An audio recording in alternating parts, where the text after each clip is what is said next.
Welcome to Kickin' with the Rickens, redefining retirement. Gerry Ricken and Heidi Ricken Provost want to help you plan with purpose and retire with joy. Find more information, including how to reach the team, in today's show notes. Now, Kickin' with the Rickens, powered by Ricken Financial. All the information about Ricken Financial, you can find it here in the show notes. Welcome out to Kickin' with the Rickens, redefining retirement. And let me just say thank you for streaming it, and thank you for hanging out with us this week. My name is Mark Owens. We are here with Gerry Ricken, Heidi Ricken. I'm sorry, that would be retirement planner Heidi Ricken Provost alongside licensed insurance professional Gerry Ricken. Got to get that legal part out of the way. How are y'all doing this week? We're doing great, Mark. How about you? Man, I think we're doing better than you were this weekend, but This is a long form conversation for maybe the next podcast because it kind of leans into healthcare and long term care, but it's happening. It's happening. I think I passed my first unseen kidney stone, and I thought I was tough. I thought I was strong. I am not tough, and I am not strong. I was on the floor in the fetal position in so much pain, and it sucked. No way around. Well, and you mentioned that to your darling bride, and she said, "Hold my beer. I've had a child." Yeah. She said, "You see that 13-year-old? That came out of this." So don't talk to me about pain. But that's another story for another time. This week, you were talking to us before we got started here about what we can learn about our retirement strategies from the big hats and mint juleps of the Kentucky Derby. We just had the 152nd running of the Run for the Roses, the Kentucky Derby in Lexington, Kentucky. And we've been there, not on Derby Day, but we've been there. Actually, it's in Louisville. Oh, my God. Did I say Lexington? You did. Freudian slip. Freudian slip. We're not talking about the horses running at Keeneland. Yeah, well, we've been to Keeneland many, many times. We're talking about Kentucky. Churchill Downs, Churchill where they Downs. run there. It's kind of a big thing. They bring the TVs in. You got to see what people are wearing. And it's in the industrial park. It's in the most god-awful neighborhood in Louisville. It really is. It is. It's an industrial park, and that's why they don't show a lot of the neighborhood. But contrast that with Keeneland and in Lexington. It's the most gorgeous place you've ever seen in the world. So, but having said that, back to the Kentucky Derby. We had the 152nd running of the Kentucky Derby in Louisville. So, and we had a long shot win this year, which was awesome. And I just wondered how many long shots have won, how many favorites have won over the years. And I Googled it, and 37% of the favorites have won in the last 152 years. And actually, I would have thought the odds would be better than that. It's 37%. But, however, a favorite has finished in the top three 68% of the time. So top three, that's where you win, play, show. So that's where you're in the money. I would have thought it would be better than that too, honestly. But and that goes to show how the odds are set. Yeah. And people get all excited and they start betting on one, and all of a sudden the odds go down. So it all I wonder really if depends. Since sports betting went, obviously we don't have the stats and everything in front of us, but I wonder since sports betting went online, if that made any difference to everything. They said too. it has made a huge difference. I was listening to some of the commentary before the program, and it has made a huge difference because people can now bet on the Twin Spires app. Yeah. As long as it's legal in your state, you can do that. Oh my God. I watched a little bit of the coverage. We can't bet on it here in Georgia, but it felt like the entire Derby was sponsored by that Twin Spires. Every conversation. Absolutely. Believe me. Go to any horse race of any kind. You think it's Twin Spires must just print. I don't know what makes more money, Twin Spires or Disney. I know exactly. But we watched the race, and it was an incredible race. Golden Tempo was dead last and came down. It came back to the finish at the wire, and the jockey beat his brother. But the interesting thing was that, Sherry DeVoe was the first woman trainer to win the Kentucky Derby this year, which is a big deal. And she went absolutely. I don't know if you've seen some of the footage. She also looked like a normal woman. Yeah. I was like, this woman is awesome. I want to go have a beer with her. I know. And I don't know if you saw a mint julep or whatever, or probably a beer. But she was going crazy. When her horse was coming from behind and actually won. But you never want to underestimate the power of a powerful woman. What they can do, what they can accomplish in life. And, women have been, put on not on a pedestal for years and years and years, and have taken a back seat to men for a long, long time. But I'm here to tell you that you need to be careful, and you need to actually appreciate what powerful women can do, because my business partner is one of the most powerful women I know, and she can do amazing things, just like Sherry DeVoe did with Golden Tempo. She can create the most magnificent retirement plan for you today. Gerry Ricken, that was contact Ricken Financial at rickenfinancial.com. Reach out to Heidi Ricken, Provost, and she will show you the way. And I didn't even pay him to say this. Not to say, man, that was impressive, sir. Damn. Well done. I'm just a powerful, happy dad. So. People have asked me this before too, and I'm like, my dad's the ultimate girl dad. Like, I don't feel like many women. No offense, Will. Yeah, well, Will came last, so you had to be a girl dad first. That's right. But I don't feel like that many women I know grew up with a father figure who actually taught them how to hold their own in the room. Yeah. When I don't know, I went to an all-girls high school, and I think I'm the only girl that was on site all 4 years I was in high school that knew how to jump a car. Like, literally, if anyone's car died, they would be like, Heidi knows how to do it. Someone go find her. And it's like, how do most of us not know how to, but like, it's the little stuff like that, but it's the big stuff in the end of teaching you how to hold your own in the room, because you're right, Dad. I mean, we were not put on a pedestal at all. And we still are not, but only 2% of financial advisors are female. And when I'm in the room, I don't feel less than because I'm a woman. And we could beat a dead horse here. I see what you did there. But she'll be here all week, folks.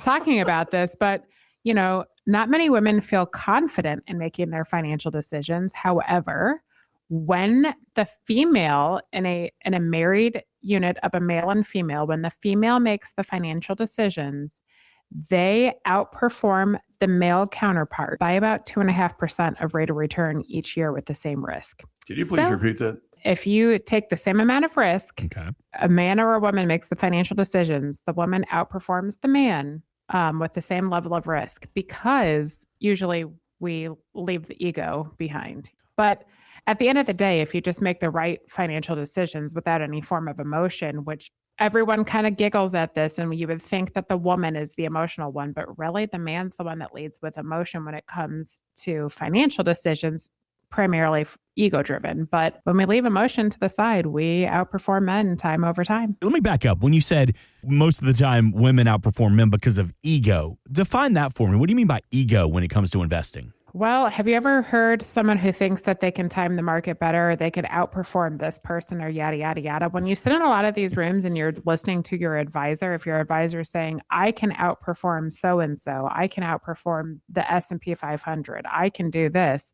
that's your ego leading the way. And it's the emotional reaction of I can do better versus here's what's best for this person. Let's let math and logic and the right method and account allocation. Let's let that happen instead of us using our emotions to try to think that we can do better than someone else. Okay. Well, that makes sense, because you talk about ego. It's like I'm on the group chain with all my boys, and, we talking stocks and investments. Hey, I put money in this. And I got a couple of the guys who are like, if you don't put this money in crypto of all things, I got a crypto bro of a buddy. And man, all he does is talk, but he only talks when it's doing well. You never hear about him when he talks about when he lost his shorts, has he? Yep. But anyway, so now that you say it like that, that makes sense. Yeah. And I mean, there's one of those in every group. So I'm sure there's some women like that out there too. But it's usually the odd thing that I find is most women do the day-to-day financial stuff. So like they're like your household CEO, they pay the bills, they manage all that, but they don't make the long-term decisions. And it's like, there's a disconnect there. Yeah, a huge disconnect there. I think, listen, I get it. Not everyone's a numbers person. Not everyone loves having these conversations too. But it also irks me how many people are in a marriage and have no idea what's going on with the finances. And they've never even been a part of the conversation either. And that's why we enjoy having them in here. Both of them are in here having these conversations. Otherwise, we won't meet. Yeah. I mean, if you're in a married couple, both of you need to know at least the basics of what's going on. But I want you to be informed, because if you're not informed and you're not educated on what's happening, how on earth are you supposed to make any decision? What percentage of couples, that's the truth, that the husband doesn't know what's going on, or the wife says, no, he takes care of it? A majority. It is a small minority of couples that both of them can answer all of the questions. Yes. Most of the time it's, one person might know the big picture stuff and one knows the day to day and vice versa, or one person knows everything and the other one is just kind of along for the ride. And that scares me, because you just mentioned it, Dad, at some point in time, Mark and I were talking about this off air earlier too, with as many funerals as I've attended this year. Oh. But, at some point in time, we're all going to die. Mm-hmm. And, we don't want that to be the point in time that you have to learn. Right. Right. We want you to have some basis of what's going on so that, you don't have to, at the worst point in time when you lose your spouse, then figure out the day-to-day stuff too and everything too. But yeah, we got a little off topic here, but here's where we were starting. Sorry. No, I think this was a good conversation too, but I think one point I did want to make, as we talk about the Kentucky Derby and everything too, is think about if you only chose the favorites. You said what, 68% of the time the favorites have been in the top three? In the top three. Yeah. And only 37% of the time have they won. Yeah. That's like the Magnificent Seven. Yeah.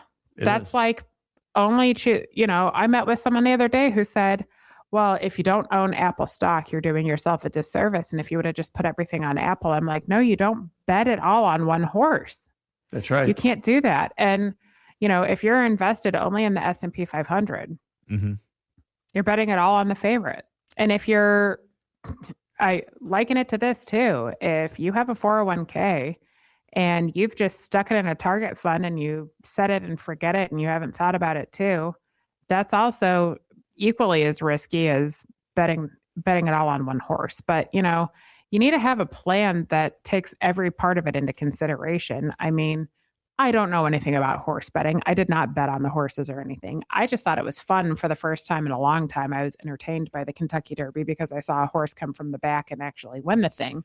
But you never really know what's going to pull out the win in the end. But we do know that slow and steady does win the race. Yep. That's right. And, think about how much planning went into every facet of Golden Tempo winning.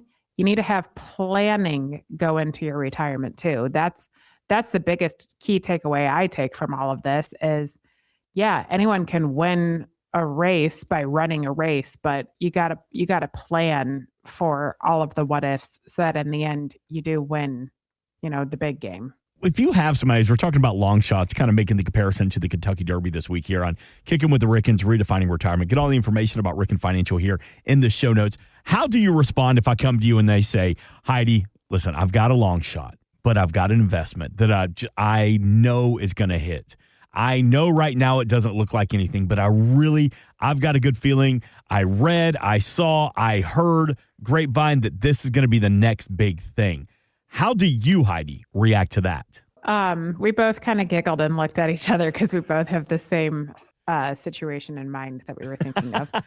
We put it in the plan when we were planning things out, knowing that we did not put any capital appreciation or anything in the plan, thank God, because this one went south. But when you have a long shot like that, great. The first thing we talk about when it comes to risk is your market risk. And we do risk analysis with you. If that long shot fits in with your risk tolerance, by all means, have at it, have fun. And it has to fit into the percentage in which it fits in, mm-hmm. not the majority. But if you think this long shot's gonna change the game, right, and you're gonna the holy grail of investing. This goes back to the ego of Heidi. I know this is gonna work. Trust me. I saw it on Instagram. My crypto bro told me about it. Like you just said, Dad, it has to fit in the right percentage. Even if you want to take 20% of your portfolio and place it at risk, we're not putting that 20% at risk all in one basket there. Bingo. You can't put all your eggs in one basket. So yeah, it'll hold a place. And you know what? If this is the next best thing since sliced bread, then your 5% of your holdings that's going to be in it, that's going to be great. But at the end of the day, I don't want anything to swing that dramatically up or down on you. You know, when you're in your retirement years, that is not the point in time you want to ride the wave like that. Because it could truly ruin your retirement. We've Yeah. seen that happen with people in 2007 and 8 and we met them in 2009 and all of a sudden they went back to work. And we said, why are you back to work? You retired. If it doesn't hit, good Lord, I don't want what could have been the next best thing to ruin your ability to stay retired. Yep. You worked way too damn hard to bet it all on black. Let's retire But, once. You know, yeah, but we have a conversation like this with people. You know, if you went into a casino and your entire life savings was in your hand, how much would you bet on black? You know, or on whatever. I mean, I probably am not the best person to make this comparison because if I walked into a casino with my life savings, I would be vomiting everywhere. I have no idea how to bet or what to bet on or anything. Mm-hmm. If you're not going to place, you know, that on a bet in Vegas, why the hell would you do that in your retirement plan? That's right. That's right. Because investing is a crapshoot. If not planned properly. When I was working in Atlanta radio, it's like 25 years ago, we did a bit where we took a young couple, took them out to Biloxi, and they put their entire tax return on one spin of the roulette wheel. And we did it live on the air. We got it. I mean, we had to jump through so many hoops. Their refund that they received? Their entire tax refund on one spin. They put it all on red. And it wasn't a ton. I mean, it was like, well, to them, it was a lot of money. I mean, it was like $3,000. I mean, don't get me wrong. That's a lot of money. Yeah, that's a lot of dough. You know what, I mean, Mark? That's a lot of money to me. You hear some of these stories of like group went together and they put $200,000. No, it was like $3,000. Yeah. They spun once, they hit it, so they doubled, and then we gave them the opportunity to do it one more time, double or nothing, and then they said no, and they walked away with the $6,000 and a great memory, and they bought me a buffet. So everybody won. You got to know when to hold them. So. Know when to fold them. Know when to walk away. So, you know, it's funny as we talk about all of this. I mentioned funerals earlier. I just got back from my husband's great uncle's funeral. In his honor, I'm going to, when I leave work today, go buy some scratch-off tickets. And why is that, Heidi? Because Uncle Tony 20 years ago bought 6 scratch-off tickets for Christmas. You know, the ones that you could win $1 million. Oh, yeah. And my husband and his 2 siblings and his 2 cousins, Uncle Tony used to give them the scratch-off for Christmas. So he bought 6 tickets and gave 5 of them to the 5 boys, and then he went home, and on Christmas Eve he scratched off $1 million. Wow. And he won $1 million from a scratch-off ticket. And he kept it a secret for a long time. I'll see if I can find the picture because it is that damn funny. Everyone talks about it. He like had a scarf and a big sunglasses on and a hat. He tried to camouflage himself because in Massachusetts you can't be anonymous. But you know, I look at that and I'm like, that was a good calculated risk to take. Pay a $5, scratch off.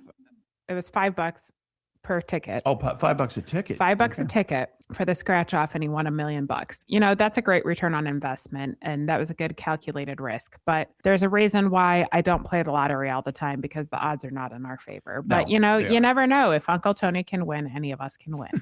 That's right. I think that's a good place to hit pause here for this week. If you take nothing else away, slow and steady wins the race, and it's all about taking those calculated risks with the help of the team of Ricken Financial. Thank you, as always, for the information, and thank you, as always, for the education. We invite you to get more from the team at Ricken Financial. Spend some time getting to know the team. You can shoot them an email from the homepage at rickenfinancial.com. And, of course, you can hear an entire archive of Kicking with the Ricken podcast. Stream them all. Again, rickenfinancial.com. Before we get out of here, Gerry Ricken, Heidi Ricken, Provost, take us home. Every day is a holiday.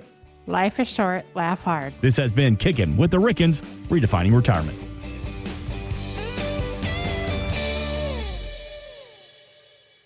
Insurance products are offered through the insurance business Ricken Financial LLC. Ricken Financial LLC is also an investment advisory practice that offers products and services through Impact Partnership Wealth LLC, a registered investment advisor. IPW does not offer insurance products. The insurance products offered by Ricken Financial LLC are not subject to investment advisor requirements. Investing involves risk, including the potential loss of principal. Any references to protection, safety, or lifetime income generally refer to fixed insurance products, never securities or investments. Insurance guarantees are backed by the financial strength and claims paying abilities of the issuing carrier. This podcast is intended for informational purposes only. It is not intended to be used as the sole basis for financial financial decisions, nor should it be construed as advice designed to meet the particular needs of an individual situation. Ricken Financial LLC is not permitted to offer, and no statement made during the show shall constitute tax or legal advice. Our firm is not affiliated with or endorsed by the U.S. government or any governmental agency. The information and opinions contained herein provided by third parties have been obtained from sources believed to be reliable, but accuracy and completeness cannot be guaranteed by Ricken Financial LLC. Please remember that converting an employer plan account to a Roth IRA is a taxable event. Increased taxable income from the Roth IRA conversion may have several consequences. Be sure to consult with a qualified tax advisor before making any decisions regarding your IRA. Tax preparation and tax advisory services are offered through Ricken Financial. These services are not offered by IPW and are not subject to investment advisor requirements. These services referenced are an outside business activity not offered through or supervised by IPW.